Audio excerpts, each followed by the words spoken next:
In this video, we are talking all about Epic Universe as seen from the normie perspective. Here on OG55, we talk a lot about theme parks.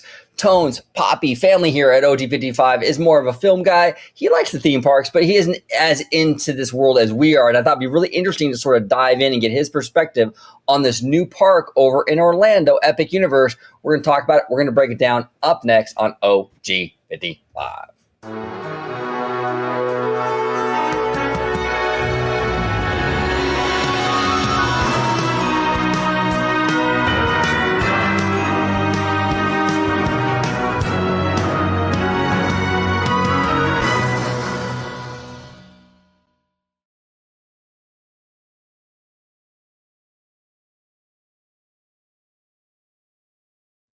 Welcome aboard, everybody, to another episode of OG55. Today, we're talking all about Epic Universe, talking about it through that normie perspective with Mr. Tones, Poppy. Tones, it's always an honor and a privilege having you on the show. If you could let everybody at home know, Tones, where they can find you on social media, sir.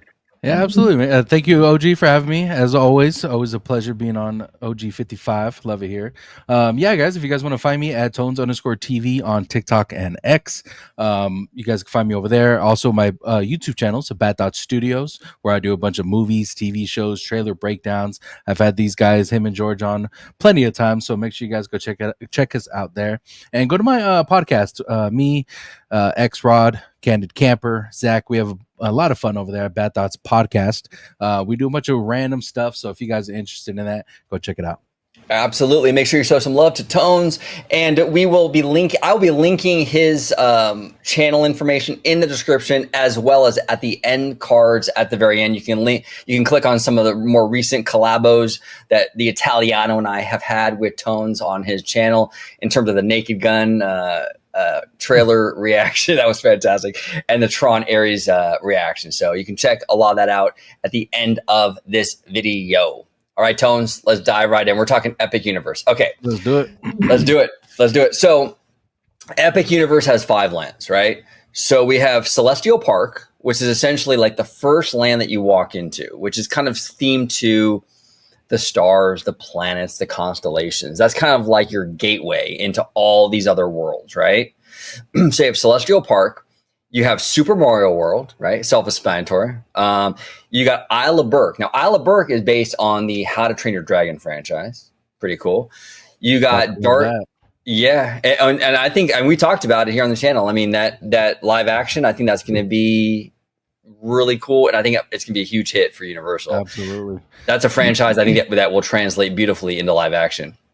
We also have Monsters Land, or officially called Dark Universe, which is all the Universal monsters: Dracula, the Swamp Man, Frankenstein, the Wolfman, all the cool Universal monsters, which really built that studio over 100 years ago. So that's kind of dope.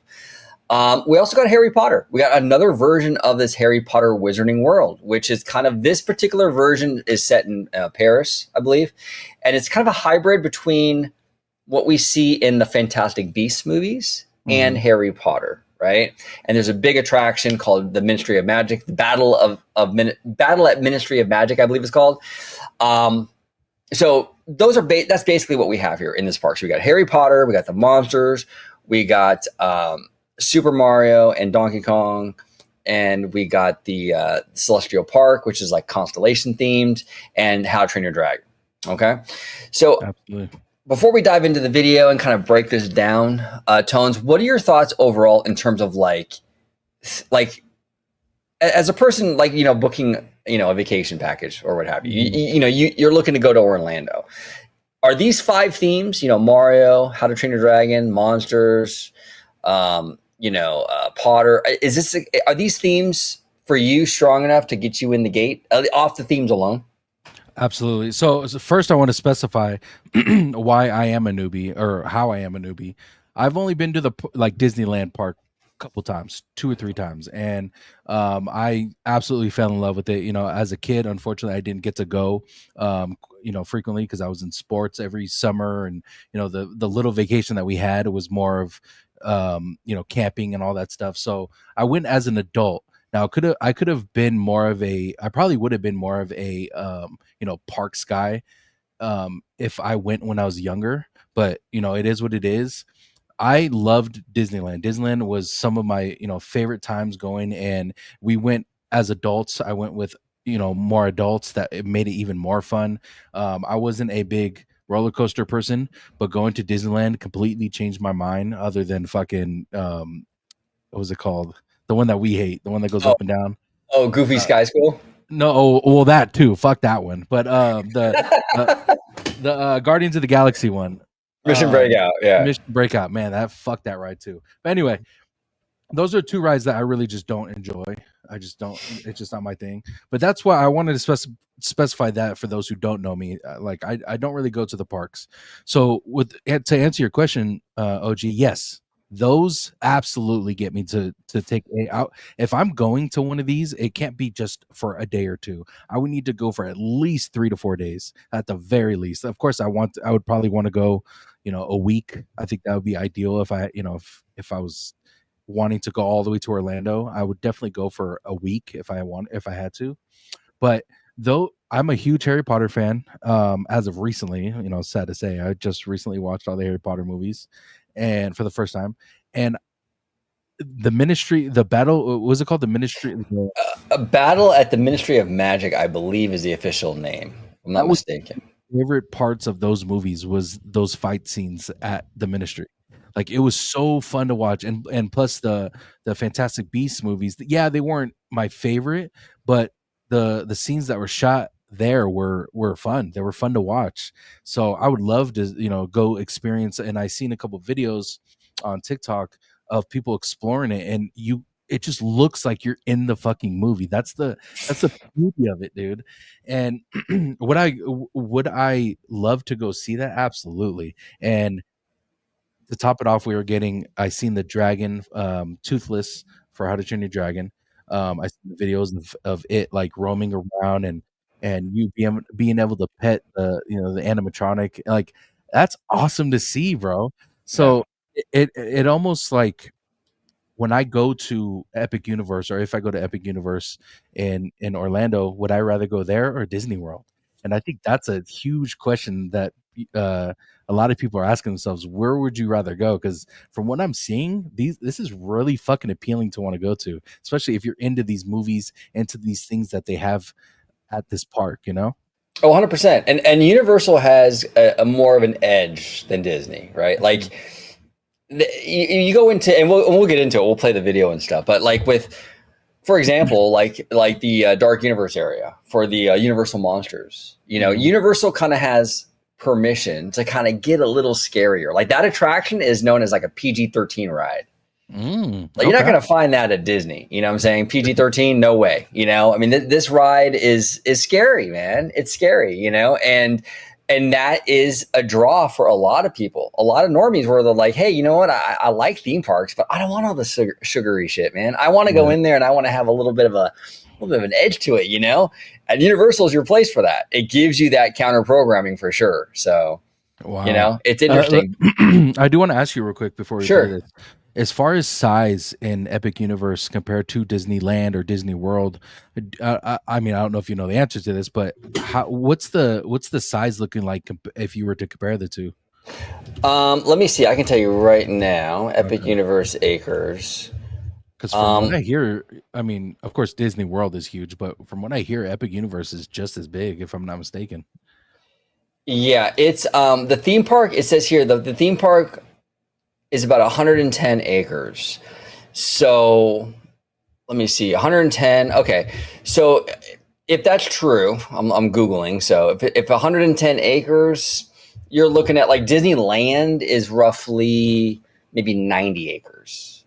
Okay. So it's a little bigger than Disneyland. So it's a good sized park. Absolutely. Oh, yeah. It's a decent sized park. So now this is the entryway, which is pretty dope, dude. I mean, I like what they did here. I'm not like a huge fan of this design necessarily, but I do like what they did with, like, these little symbols where they represent each land. You can see, like, a little Super Mario. Each one is kind of represented in these, like, orbs on the entry, which I think is pretty dope. And they got the portal. This is like your entrance into this fantastic kind of world, right?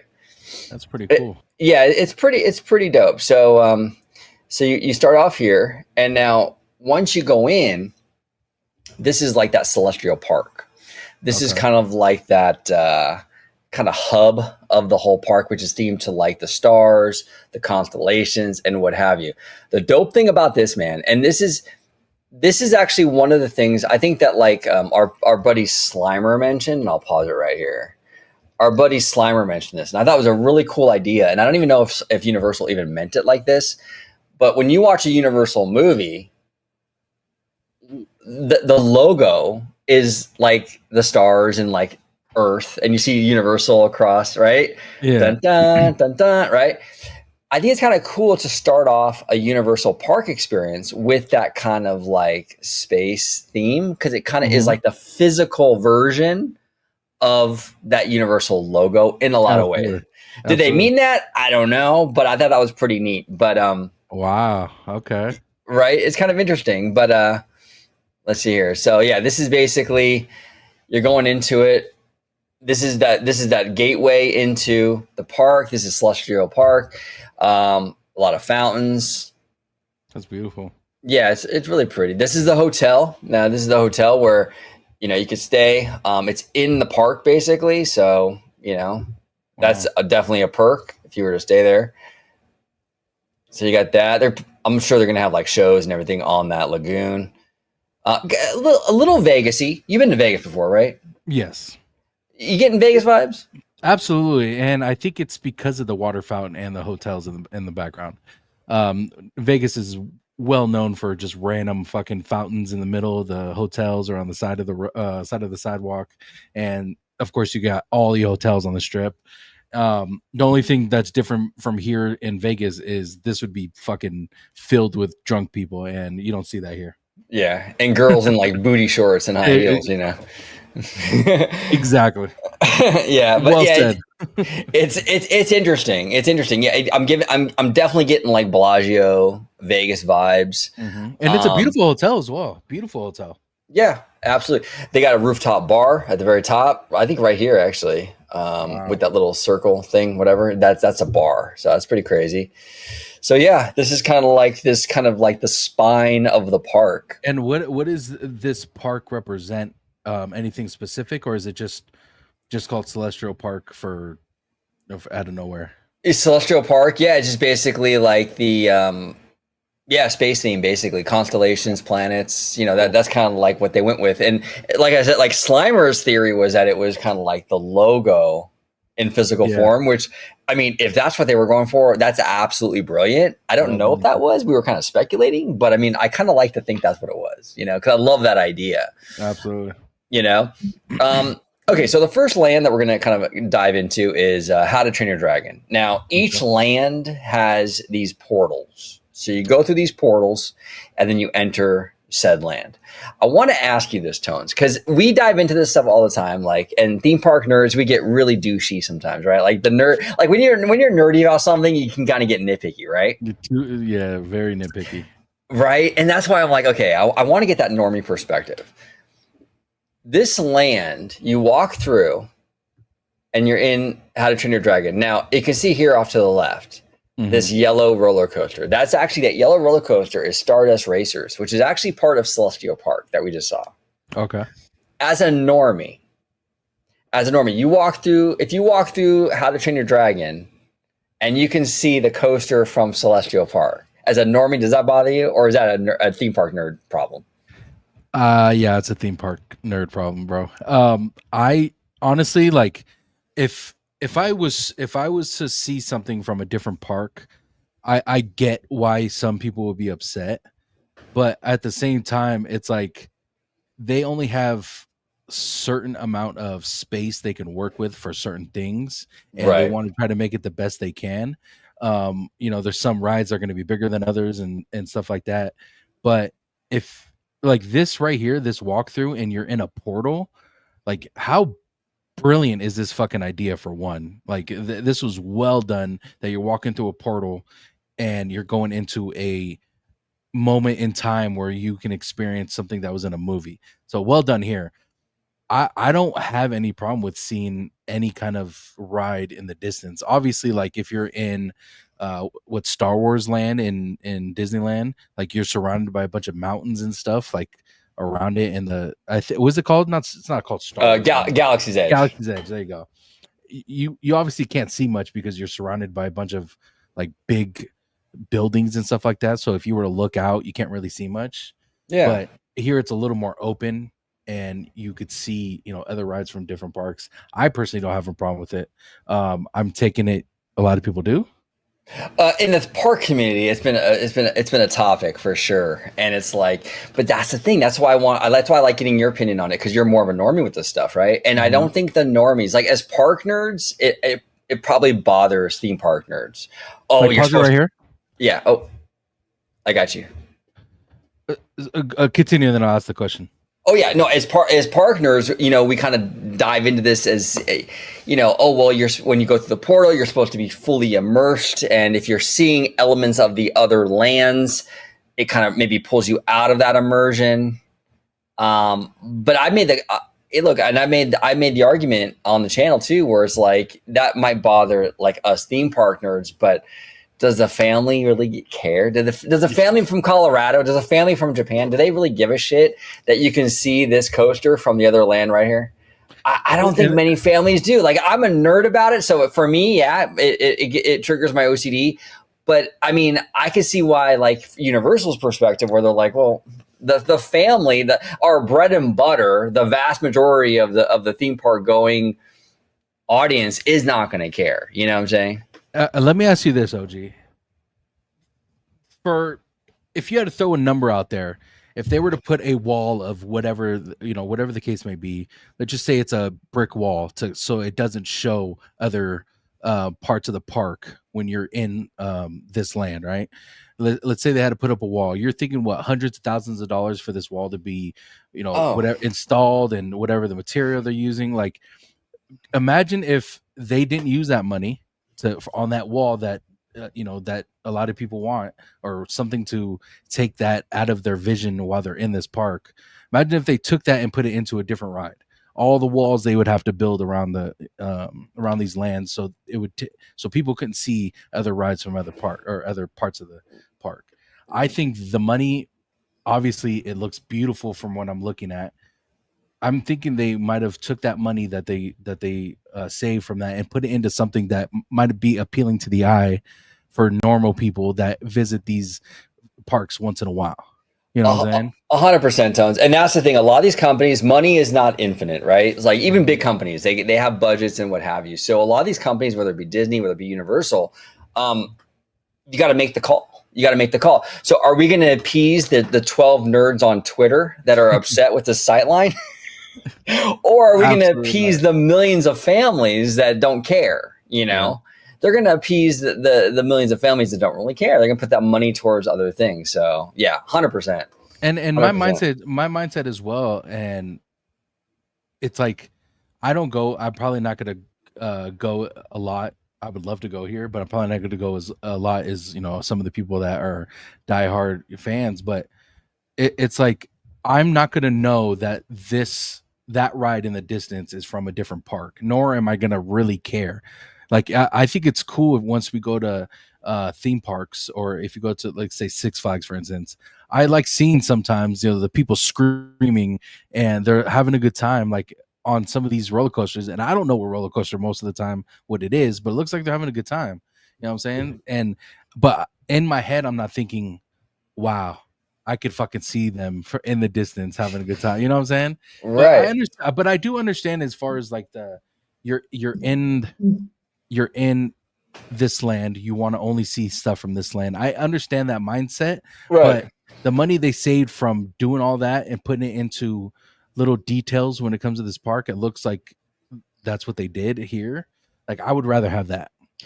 Yeah, no, exactly. You got to make the call sometimes. I'm sure Universal's aware of this sightline situation where you can see the yellow coaster behind, but it's like, like you said, Tones, they probably saw, hey, you know what? We have this amount of money.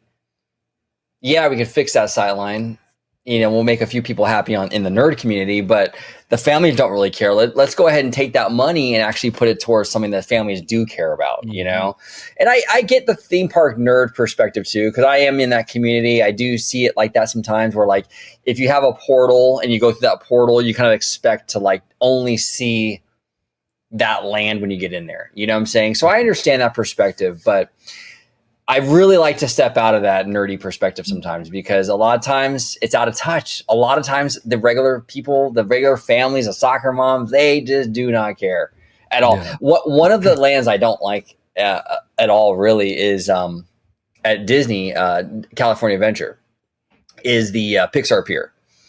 I'm not a fan of it. I've made no bones about it. I think it looks kind of cheap. You got the coaster, you can see behind it. Looks outdated, doesn't it?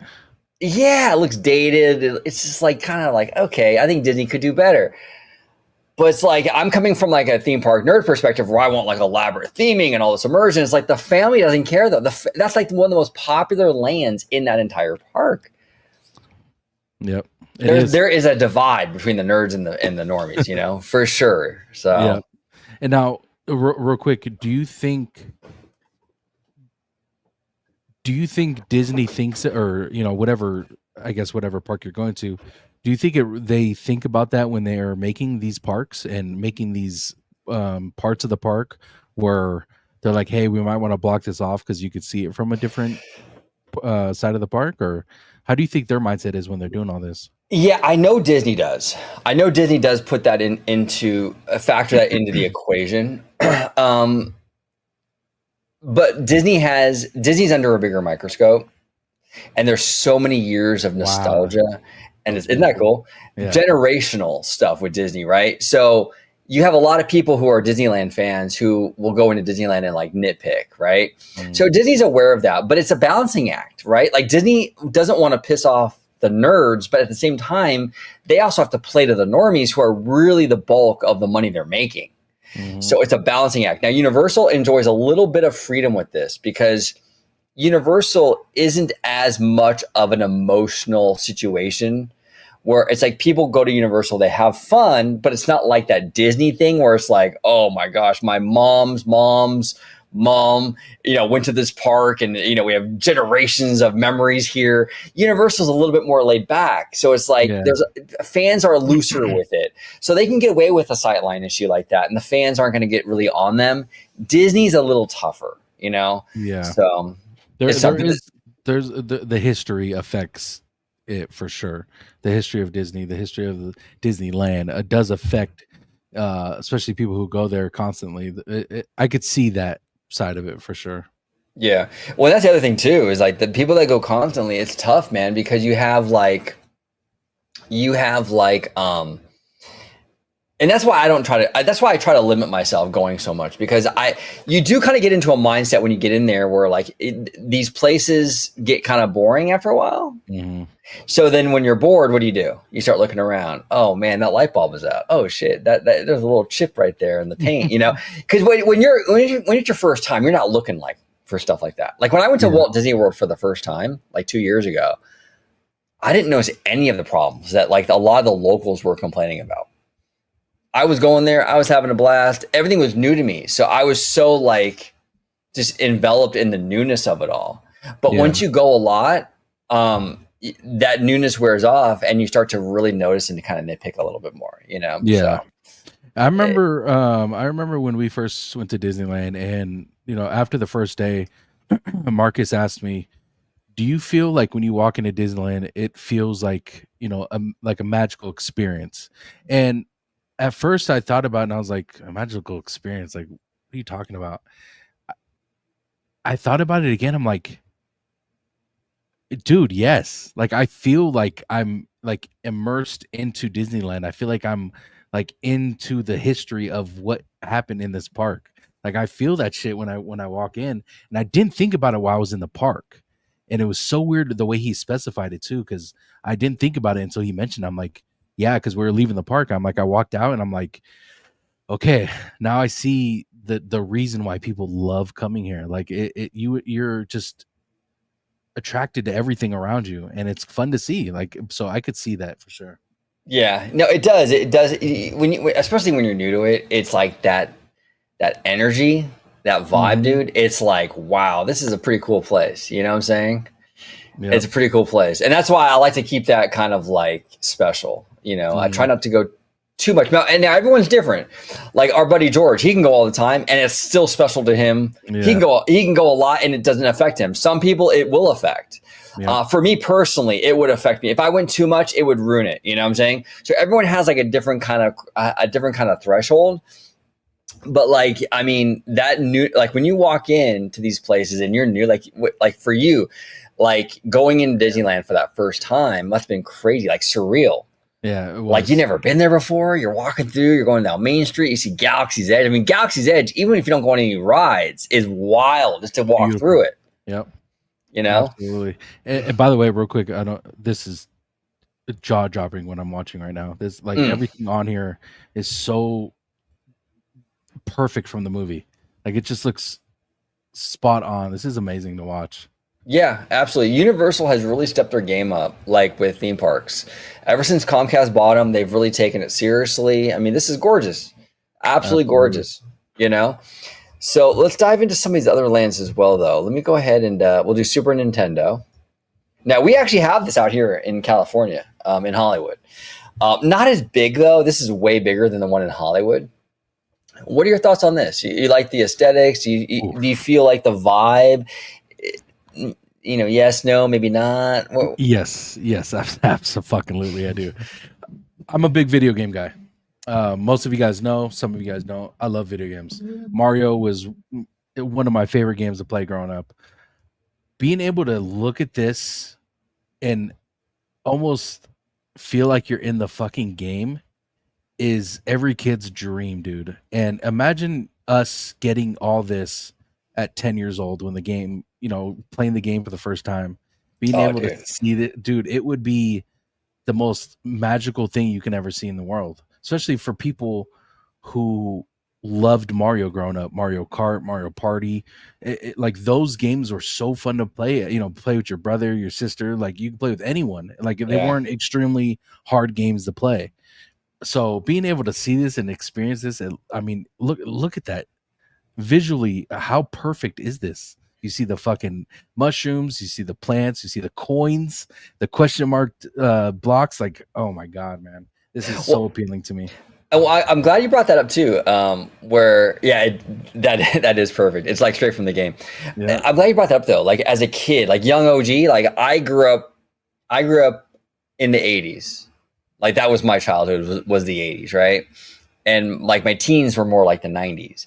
But like as a kid growing up, like the Nintendo, the Super Nintendo, I mean, this was my shit, man. Like Mario was I love these games, you know? Like, so that's the cool thing too. Like you mentioned that where like, when you said, imagine 10-year-old you going through this, 10-year-old OG would have been like, wow, this is crazy to me, you know?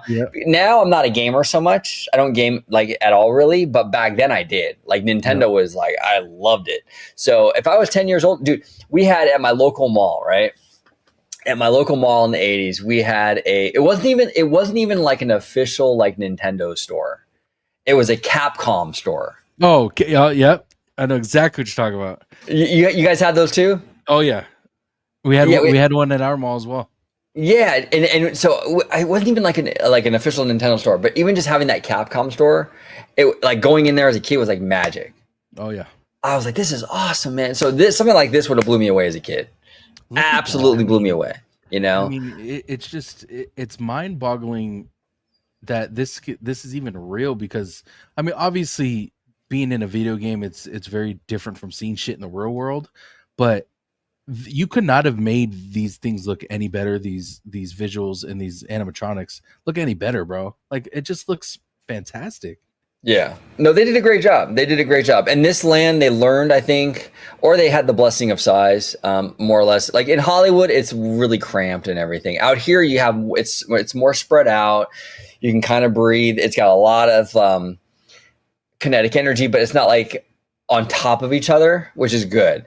Okay. And also, not only do you have Super Mario, because out here in Hollywood, we only have the Mario stuff. Yeah. But out here in Florida, you even have Donkey Kong, bro. Oh my You, God. you turn the corner and you got Donkey Kong. Now this is sick, dude. Donkey Kong Country. That's awesome, dude. Holy shit. Look at that. It even has the fucking dude, that's sick. Now, is this your first time seeing this, Tones? Yeah, it's first time. Yeah. I seen a couple of clips on TikTok and stuff like that, but I haven't seen anything. Look at the garbage can even has DK on it. Yep. Okay, now this is crazy. Okay, let me show you this real quick, bro. Like this is crazy. So you see that you're gonna see the roller coaster right here off to the left, right? Mm-hmm. So the crazy thing about the roller coaster is it has a fake track. It has a fake track. So the track you think you're riding on, you're not even touching. You're actually like connected underneath that track. Okay. And the reason why the reason why they do that is throughout the ride, there's going to be in the fake track, there's going to be breaks. So the fake track will have like it broke off. So when you're going through, it looks like you're jumping the gap. Oh shit, that's sick. It's pretty sick. So you can kind of see it off to the left a little bit. That's where the jump is. But when it goes by, you'll see like the little minecart. Yeah, that's all fake track. Wow. It's actually not even connected to it. And it jumps the fake track. So I'm like, oh, that's pretty cool. Because it reminds me of like the old game from the Super Nintendo. Absolutely. Now, OG, let me ask you this. This park, obviously, like you said, it has the nitpickers. What have you heard? Let's go with this land in particular. What have you heard negative about what has been that we've seen so far, like within Mario Land and Donkey Kong Land? So for Donkey Kong, the main nitpick, and this isn't really Universal's fault. I got to give, here's the thing. The fandom was really hyping this Donkey Kong ride, right? As like next gen craziness and all that stuff. And it looks cool. Like it looks dope, real quick. Oh, I see it now. I see the ride.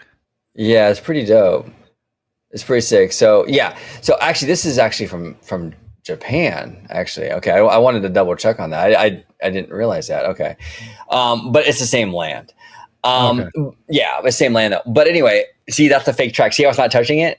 Yeah. Yeah. But here's the thing. Like, so a lot of people were like overhyping this Donkey Kong ride more than it should have been.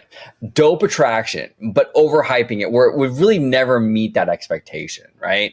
So when the reality came, isn't that sick, dude? Yeah. When the reality came, people were actually disappointed because they're like, well, we thought it was going to be like, the next generation of like theme park stuff. And what it turned out to be is a really, really fun family coaster that has like some pretty cool effects to it, So the fandom sort of overshot with the expectations. So you see a lot of complaints about this ride because it's like, there's not enough. There's, it's not Indiana Jones or something crazy, but it was never promised to be that.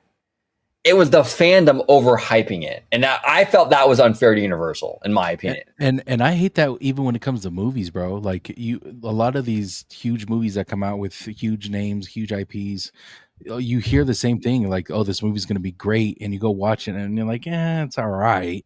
Like, you know what I'm saying? Yeah. And 100%.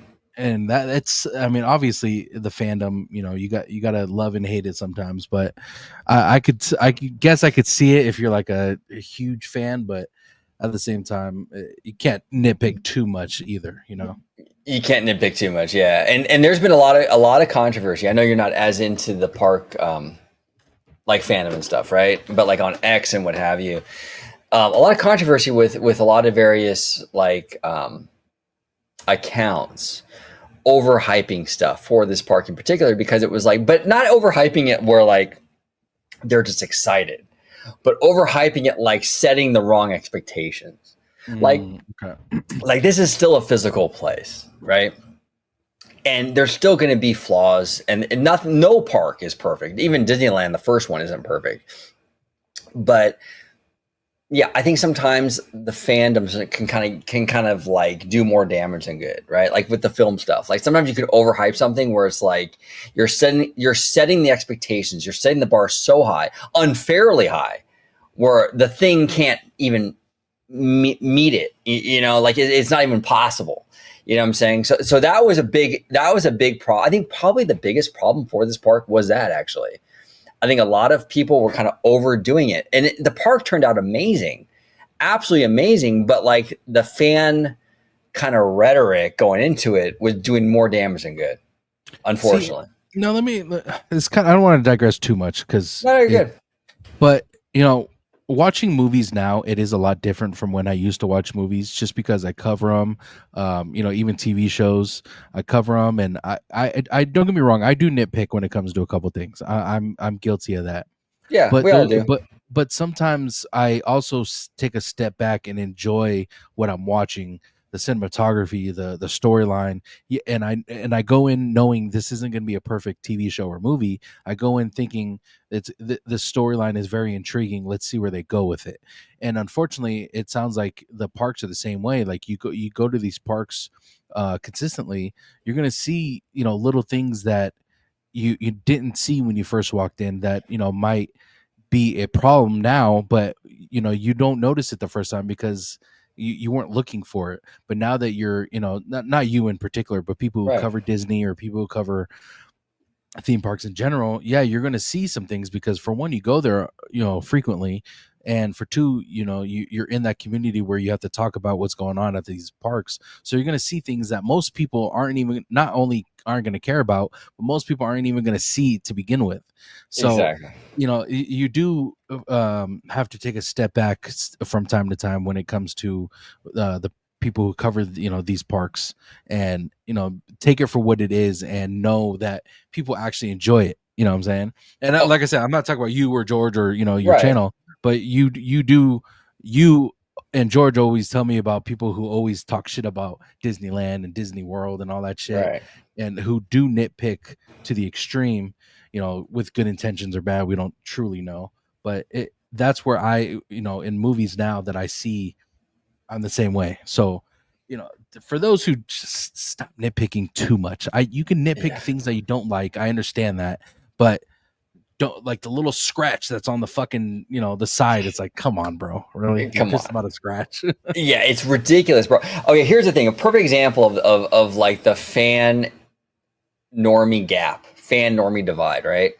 So we did the George and I and George, myself, our friend of the channel, Mindy, and Vash Sky. We did the Disney Wish, right? Hmm. This was like almost 2 years ago now, actually. Now online, the Disney community is like Marvel. Oh man, Marvel. Why you got to put Marvel on the ship, or why do you got to have Marvel in there? That's not even Disney. Like the purity stuff, right? Yeah, yeah. That's not technically Disney. Now we go to this Marvel restaurant on the Wish, okay, and there's Ant-Man, all kinds of stuff. Spider-Man comes out, dude, during dinner at some point. And Tones, I swear to God, you would have thought Elvis rose from the dead, bro.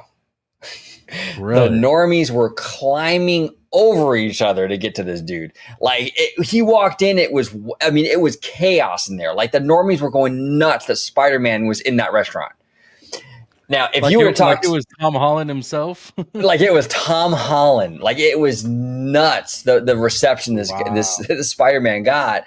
But if you would have talked to the people on social media that are like, theme park nerds, they'd be like, why Marvel? What a waste. You know, you should have Wow. done the Aristocats. Or The something. Aristocats. Like, it's like, well, no, but the normies love this shit. You know what I'm saying? Mhm. And it showed. I mean, the normie nerd gap was so wide. I mean, we were all sitting there at the table going, well, this is nuts, dude. Like these families are going like losing their shit over Spider-Man. And Yep. that's why Disney, that's why Universal, that's why they do what they do. That's really the motivating factor for a lot of the decisions they make. Even like with Universal here, with the sightlines, it's gonna Yep. bother the nerds. It will bother the nerds. We'll debate it a million different ways on X. The soccer mom and her family doesn't give a shit, bro. They don't. It's like the Exactly. Spider-Man thing. They're just on a different level. They just are. Now, now, correct me if I'm wrong. I feel like when it comes to these theme parks, there's three different categories of who you are. You're the normie who goes once in a while. You're a person who goes there and just enjoys your time there, and you're a huge Disney fan and loves to see the park and loves everything about it. And then there's the third category where you're a person who goes there all the time to see the little details that they fucked up on, and you have to tell people about it. I feel like am I wrong by saying those are the three categories when it comes to the fans that go to Disney? No, you're not wrong at all. You're not Okay. wrong at all. That's exactly it. Yeah, that's exactly it. Yeah, you have the super fans who will go there and just nitpick the hell out of it, and not because they're like necessarily bad, but just when you're super passionate about something and you're there all the time, it's kind of a recipe for disaster, to be honest. Yeah. It's like the Star Wars fandom or the Marvel fandom, or I mean, you do a lot of Game of Thrones content. I'm sure you've seen Game of Thrones fans. They kind of just get way too crazy about certain things. You know what I'm saying? Like every Absolutely. fandom has like the passion is good, but sometimes it kind of works against you a little bit. Yeah, and it is for everything, and that's the thing. Like, I'm not saying that to say that you can't nitpick, Yeah, but it's popular for a reason, and exactly. if there's little things that may fucking piss you off, but in actuality, to me, it's just not a big deal because a lot of people go there and it doesn't affect them, so they're not going to fix it. Obviously, if there's certain rides that you'd rather have or you think would be a better idea to be there, yeah, of course you could state your opinion on that and talk Right. about it. But it's like they're doing something right because Disney. There's not news that came out where Disney's losing money on the parks. No, exactly, and they know where to allocate these funds. Like, if you have, for example, like just hypothetical, if a theme park, whether Disney or Universal, has like a hotel or a bar, where you're charging a premium to go there for that experience, obviously Disney or Universal would spend more money on like the visuals, like the view and all that, because like, well, you have people who are paying an arm and a leg to have that experience, and Disney knows that. A lot of times, you'll have like those experiences where like the bar or like the hotel gets a little bit more of the money, and Yeah, it's for a reason. It's because Disney's going to get more out of that. That return on investment will be higher there. You know what I'm saying? a lot So higher. Yeah, yeah, a lot of these companies know that. So when it comes to like Epic Universe, it's like, there's very little downside to having that coaster being visible in Isle of Burke. Like, they're not losing anything with that. You know what I'm saying? So they're not really, they don't see an incentive to really fix that. fix You it. know, Yeah. and that's the other thing too. When it comes to the fandom, like for example, like Diz Twitter, right? It seems like it's like, wow, Diz Twitter, it's like a huge entity. It's like we are like this big in the overall scheme of everything. I mean, it's not that many people. It's usually like maybe a couple hundred people, all very active and loud. It seems like a lot, but in the overall scheme of like the general population, it's like it's like a drop in the ocean, Exactly. And Disney knows this, and Universal knows this. So, and Ooh. I wanted to pause this actually because this is kind of cool with these tunnels. I don't know if you notice this, but like it almost looks like a 3D effect with these Yes. screens. I was There's gonna like mention that. depth. Yeah, I was gonna mention that. It looks like you're actually in a portal. Like that. I mean, we don't know obviously what a portal officially looks like, Yeah, but in the movie world, this is what we envision what a portal would look like, and this looks fucking amazing. it looks sick, dude. I like the juxtaposition between like the screens, the purple mist with like the kind of gothic burnt, kind of brickwork, right? Yeah.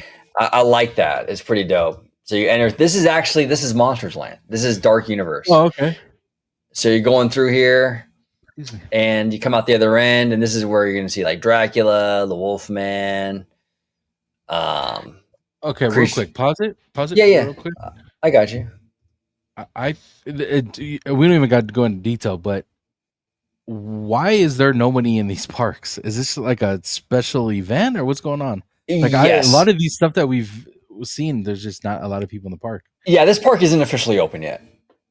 Oh, it's not. No, it doesn't open until next month, like the end of next month. All the stuff that we're seeing are like AP previews, like annual pass previews, or like cast Oh, or like team member previews, things like that. So this is or media previews. So yeah. Carry on. Come the end of May, it'll be much different. Gotcha. You know? And this is did you say this one? This is the one that was in Japan, or is this the one in Orlando? This is in Orlando, this park. What'd you say about Japan earlier? So the Donkey Kong Country, that land, they actually opened that land in Japan like a little while ago. The footage that they're showing here on this YouTube channel for Donkey Kong Country was actually from Japan. But we have the same. But we have the same land out here out here in Florida. It's the same. It's the same thing. So they just use. Right? Yeah, they just use that footage because they went to Japan and they use that footage. But we have that out here in Orlando. That's actually smart that they did that. Oh yeah, for sure. But this is dope, dude. You got the fog, man. You got the fog. You got the dope statues, and I like how everything sort of has this kind of like this burnt sort of like, yes, right. It's pretty sick. It's a great detail too. Yeah, man. I love this. I love this. Great. And you see Frankenstein Manor off in the distance. You know, it kind of has like this weird kind of like, it's like Fantasyland, but like this twisted version of it or something, you know? So you go in here, you can do monster makeup in there, I believe. That's fucking awesome, dude. Yeah, it's pretty sick, dude. There's a steakhouse in here. It's like a Dracula steakhouse, which, oh man, Universal's been killing it on their food stuff. Like we went the other day to Universal with Jay Shear, George and I, and Theme Park Wizard, and the 3 broomsticks in Wizarding World of Harry Potter is absolutely insane, dude. Wow, the food is incredible. Oh, but yeah, by the way, totally off subject. You know what I've been craving is a fucking juicy ass steak, dude. Oh man, yeah, hell yeah, dude. How do you get your steak? How do you like your steak? Medium rare. Okay. Medium, yeah. Okay, cool. I like the pink. And George, if you're listening, don't do a joke, please. I was just gonna say that. See, if George was here, he definitely would have made that. He would have went for it. 100%. There's a steakhouse, Das Steakhouse. Back up, real quick, like 2 seconds. Yeah, I got you, bro. Oh, hold on 1 second. Let me go ahead. We need to see the name of the. Pause it once we get to the up close to the right here. Pause it. There we go. This is exactly how George would say steakhouse. 100% steakhouse. Like a true Pennsylvanian steakhouse. Absolutely, dude. I always wonder, like, do Californians have accents? Because I mean, I wouldn't know. I've been here my whole life. Do we have accents? Like, do Pennsylvanians go, "Oh, look at this guy with a California accent"? Yeah, we do. I've been told I have a California accent sometimes. Well, the thing is, I'm from the Bay Area. We have a lot of slang that a lot of people don't use, and like hella. Yep, hella. I use hella a lot. I didn't even know it wasn't I thought it was just a word that it was a legit word that I used growing up. And I remember one day they told me, like, I was like, dude, this is hella cool. And they're like, hella, what do you mean hella cool? I was like, yeah, it's hella cool. What? And he was like, what does hella mean? I'm like, what do you mean? What is hella? Like, I was confused. Right. So yeah, the people think of we use our slang in California that a lot of people don't understand, and they'll take it as like an accent that we use. And of course, you get the Cali girl, like the squeaky voice Cali girl. You know what I'm saying? Oh yeah, that's considered an accent. So yeah, it's there. Most of us don't hear it because we're from here, but yeah, we do. Well, and it's kind of funny too. Like with California, like our freeway system, it's not 405 freeway. It's the 405. See, that's the funny part. We have a friend. She's from LA. She says the whatever interstate or whatever freeway it is. We don't even say that. Like for here in California, we say instead of like, we just say 101. We're on 101. We're on 280. Like we don't say the 280 or the 101. And we had a whole argument about this, bro. About why do you put the in front of whatever freeway you're on? That's hilarious. Whole discussion, bro. I never do it.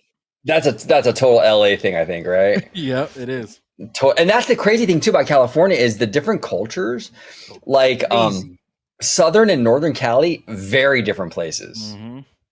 Absolutely. You know, Yeah, I love the Bay. I love Northern Cali. I went on a road trip, like I think it was about 2 years ago now, actually, to the Bay Area with my ex girlfriend, and like it was gorgeous up there. Like the redwoods. We did the Golden Gate Bridge. We did the Disney Family Museum. It was fun, dude. I like Northern Cali a Yeah. lot. It's a total, but I'm in LA County. I'm in the San Fernando Valley, dude, and it's like totally different than anything up Yeah. there. Yeah, it's Yeah. wild. I'm used to seeing just. I mean, I of course I grew up there. I think it's beautiful. Of course the prices of everything there is a lot different from when I was younger. Yeah, But as far as the beauty of it, like I just love going home, man. It's there's nothing like being back in San Francisco, smelling the fucking air, even though it's sometimes smells like fucking smoke or like shit, but it still smells good to me, man. exactly that Cali air. Now this is one of those things, Tones, where like the nerds are probably having like a fit, right? Because this right here, sightlines, right, bro? Because of the net or the tree or what? The netting and all that. Yeah. Yeah, exactly. Yeah, but that's a nerd thing. Like, and again, like as a theme park nerd, cool. We can talk about, we can analyze it, but like I said, like I don't think the family really care. The average family is not caring about that. You know? I can actually see why though in this one. The net looks tacky. Okay. It does look kind of tacky. If Does it take away? You feel like it takes away from the monster stuff a little bit? no, but if I sit back and I look and I'm like, why is there a net there? It does look a tad bit tacky here now that I'm like looking at it, because you could put anything there or not put anything at all, but I guess it's for the rides to kind of help out for the ride. So I get it, Yeah. but in a way, it does look a little tacky. I'm not gonna lie. Yeah. This looks a lot different from the view we saw previously. But yeah, if I take a step back, I could see why. Yeah. Yeah. No, that's fair. Yeah, so now we're entering. We're kind of getting into this. This is the big like e-ticket attraction. This is the Monsters Unchained, where you go in there. It's like a Kuka arm kind of ride, and Oh, okay. one of those. And you go Wow, through. dude. Yeah, it looks incredible. Frankenstein Manor, and basically all the Universal monsters are unleashed, unchained in here. So you get like Dracula and Frankenstein, the Wolfman. It's pretty crazy, man. See, that's the thing with Universal. They go balls out. Like these attractions have an edge to them for sure. But this looks sick, dude. I mean, this building looks dope with the electricity effects and all that. I mean, it's absolutely insane. I have to look this up real quick. Yeah, yeah. Yeah, the Kuka arm, this ride is really kind of like the star of the show of the whole park. Okay, never mind. I for some reason that reminded me of like the Nosferatu thing, and I didn't know if Universal was the one who made it or not, but it doesn't look like it. I don't Oh know if yeah. you've seen Nosferatu the movie. Oh yeah, I've heard of it. I don't know. Yeah, that's not a Universal movie. No, I'm not really sure. It's not. This movie is made back in the 1922, like the Oh shit. original, and then they did the vampire one in '79, and then they just came out with a new updated movie. I think it was this year. Oh, December of last year, it came out. Great movie, but for some reason that looked like a view of it, but I don't know why it's. So they did like a remake. I remember hearing about it recently. That's a remake from the old movie, right? Yeah, it's a remake from the old movie. Just it came out on Christmas of last year, so it's roughly new. Okay.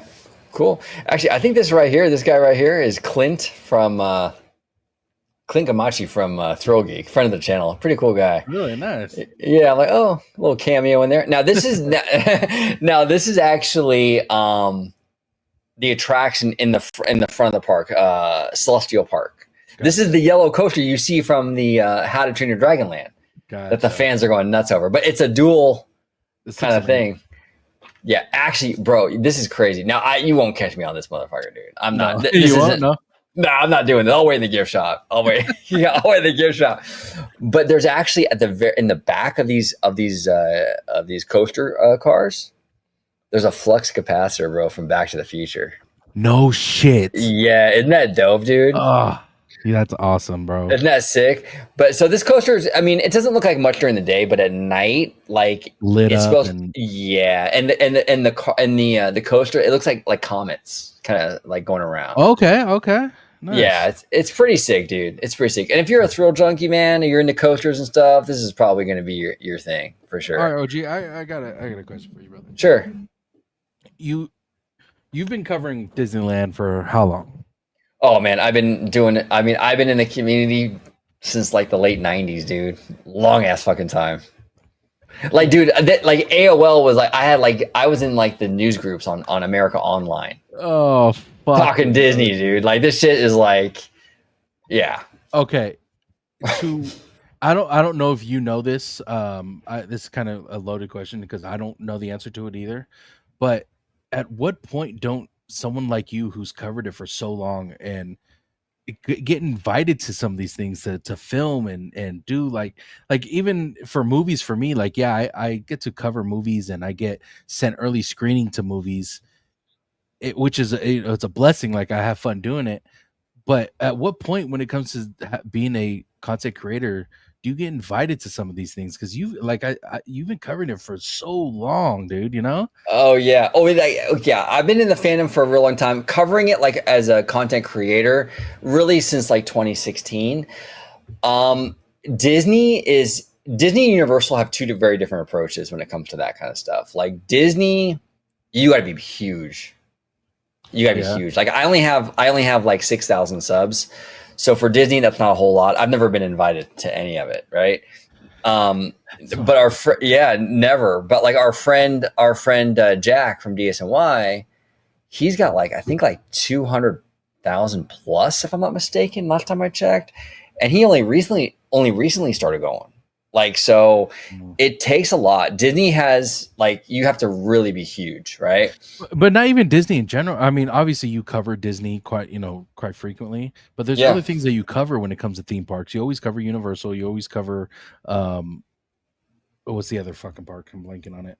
Universal or Yeah, though like you cover all that stuff all the time. And obviously I get that I understand the concept of having followers and a back or a fan base that would attract some of those, but at the same time it bugs me that a lot of these people who've been doing it for years they don't get that same kind of treatment even though I understand it's such a crazy fucking concept in my oh, opinion. bro, I'm telling you, there is Yeah, actually you're not because you're not as into the parks and stuff. But have you heard of Alicia Stella? You probably haven't, but I have not. okay. So she does a lot of like theme park coverage, and she's got a massive following, and she has been so passionate about this park epic universe. She's been following the permits filed. She's been on the front lines with this Wow. thing. You know what I'm saying? Like every day working her ass off with this stuff, doing content on YouTube, providing content on like, X and Instagram, all that stuff. Anyway, long story short, Universal didn't even invite her to the media preview. And they know who she is. She's big, dude. She's freaking huge. I mean, she's massive. And she's been like the most passionate fan and like the biggest I say cheerleader, but I don't mean that in a negative way. You know what I'm saying? Yeah. Like she's passionate about it, right? Hmm. They didn't even invite her, man. I'm like, what's up with these companies, dude? It's how do you have a preview for this, a media preview, and not invite Alicia Stella? She has been like one of the most passionate fans in regard to this park. You don't even invite her.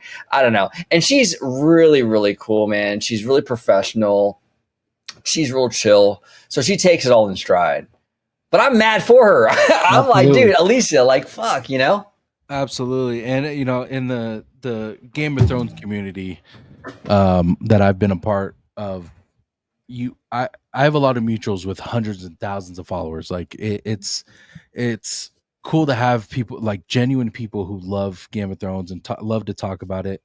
And as of I want to say last premiere, it was like their first time getting invited to the premieres, and which is a cool thing. Eventually I want to be blessed enough to be able to get invited to one of these premieres, but at Right. the same time it sucks that you need such a huge fan base, and in some cases even if you have it, it doesn't even matter. So I mean, I get that there's certain creators that they don't want there because of this and that and this and that. Like, I understand like there's a huge um plan that goes into inviting some of these creators, but it just sucks knowing how much time and effort you put into it and you don't get invited to shit like that. Like, I feel bad for that girl you're talking about. That Yeah. sucks, man. Yeah, I mean, she put a lot of blood, sweat, and tears. She's been so excited about this thing, and they didn't invite her, and that's Now, fine.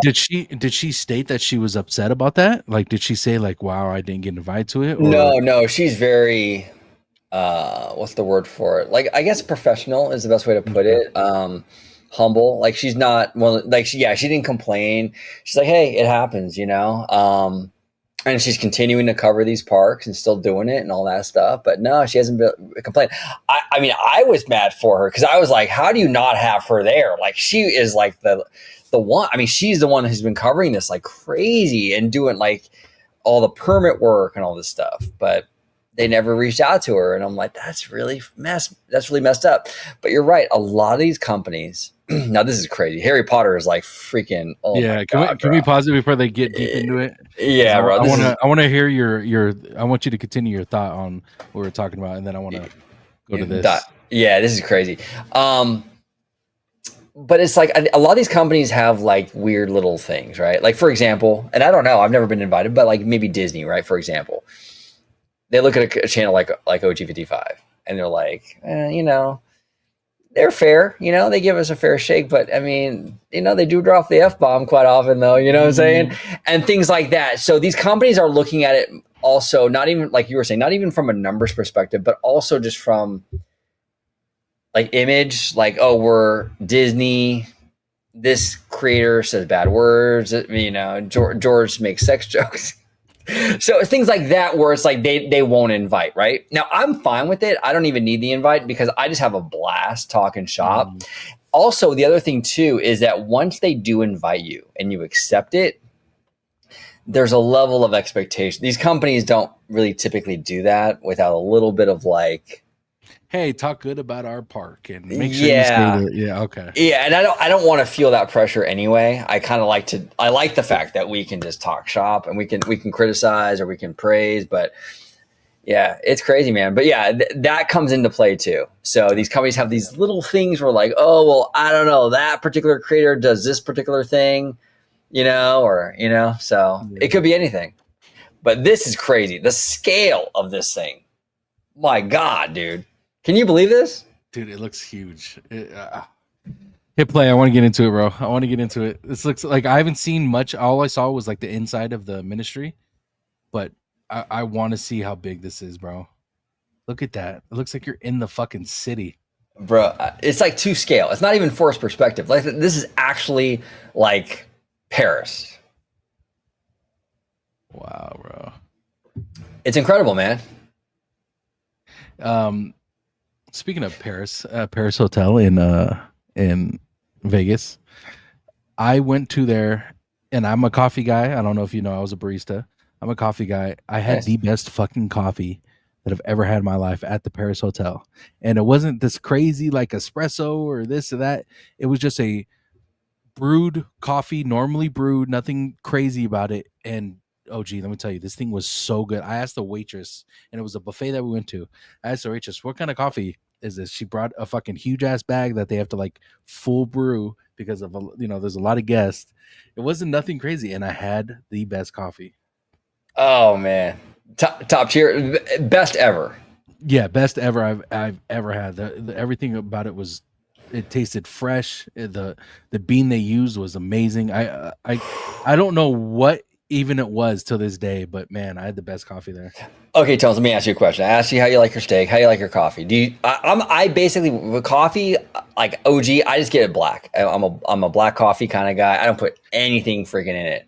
Do you put stuff in it, or you just get it black? Yeah, I like it a little sweet and creamy. I love not too creamy, but I like a little cream and a little sugar in my coffee for sure. I've tried black coffee. The dark coffee tastes too rich, and the light coffee tastes too watery. Like even like a medium brew, sometimes you need that little sweetness to to take. And I wouldn't mind, drinking it black, but I would need at least a little sugar, like if I had to. But Yeah. I love a little cream in my coffee. Okay. All right. Cool. Now, in terms of Harry Potter, you haven't been to a Harry Potter land yet, right? No, I have not. Okay. So one thing that you have to do, because if you ever come, to Universal Hollywood, we have not this land, but we have Hogsmeade. We have a Harry Potter land here. Okay. You have to get yourself a butterbeer.